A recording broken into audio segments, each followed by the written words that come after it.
Segway is the motorized scooter you all saw in Mall Cop. Good Morning America promoted it on their show. It looks like a long bicycle handle attached to a board with two wheels attached to it on both sides. You can stand on it to make it move. In a way, it was like a motorized skateboard with a handle. At one point, everyone knew what a Segway was, but almost never owned one. The Segway was supposed to revolutionize transportation, but it never did. Today, we will explore what caused the Segway to fail and what happened to the Segway company. The Segway had a history of crashing. Someone filmed President George Bush crashing his Segway while he was at home. After winning the 200-meter race in Beijing, Usain Bolt fell over after a Segway crashed into him. One of the Segway CEO and owners, Jimi Heselden, died after falling off a Segway.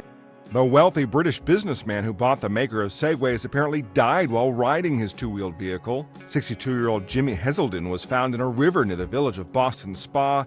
His Segway was also found in the river. A witness reported seeing a man fall Sunday over a 30-foot drop into the river. The crashes weren't isolated to high-profile events. Look at YouTube and you'll find tons of wacky compilations of Segway accidents. The crashes and its clunky design gave the Segway a dog factor, stopping them from becoming mainstream. The failure of Segway to sell itself was linked to the company's marketing efforts, or rather, the broadness of its marketing strategy. Rather than target a niche audience gaining traction through their enthusiasm before dragging more mainstream customers through the door, Segway didn't know who it wanted to market to. They marketed their Segways to the post office, police stations, tour agencies, hospitals, gas companies, and fire departments. The marketing net the company cast was too wide. No one knew who or what the Segway was for. The biggest problem was the way the Segway handled. Using it in buildings was almost impossible and impractical. It wasn't safe to use a Segway on roads. A $6,000 starting price didn't help either. No one wanted Segways except for police stations and tour companies. Segway was bleeding money. It wasn't until Segway's CEO position changed hands that things would change, debatably, for the better. Roger Brown took over the company from the now deceased British businessman Jimi Heselden,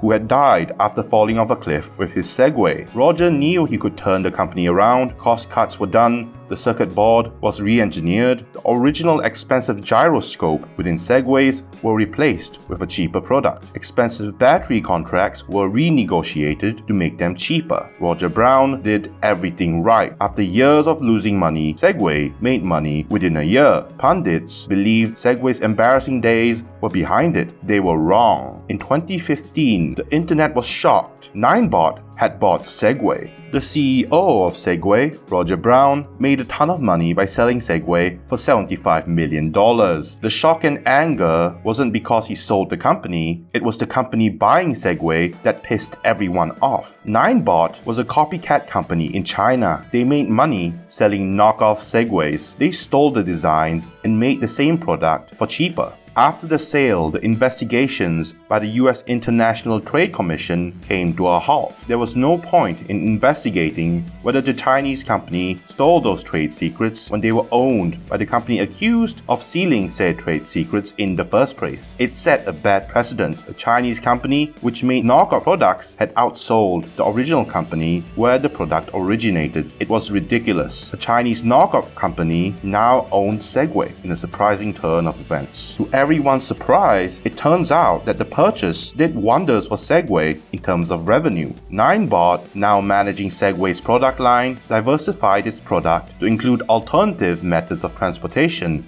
They made a go-kart in collaboration with Lamborghini brand, and most importantly, they started making electric scooters just in time to take advantage of the e-scooter startup boom. China had their own electric scooter boom, and so did the US. Lime and Bird are startups that allow consumers to rent electronic scooters to move around town. They were, and still are, massively popular. Bird used an e-scooter owned by Xiaomi, a company which invested $80 million in Ninebot before choosing to use Ninebot Segway scooters at least until 2019, when they launched their own models. Lime, on the other hand, has multiple different Lime scooters and bikes, some designed in-house, others as Ninebot Segway models. Ninebot was profiting from the scooter boom. Unfortunately, that fame came to bite them in the back when one of their e-scooters got caught up in controversy. In 2018, a Lime scooter burst into flames in front of a Lime employee. This prompted a recall of many Lime scooters. Both Lime and ninebot engaged in a public spat where each company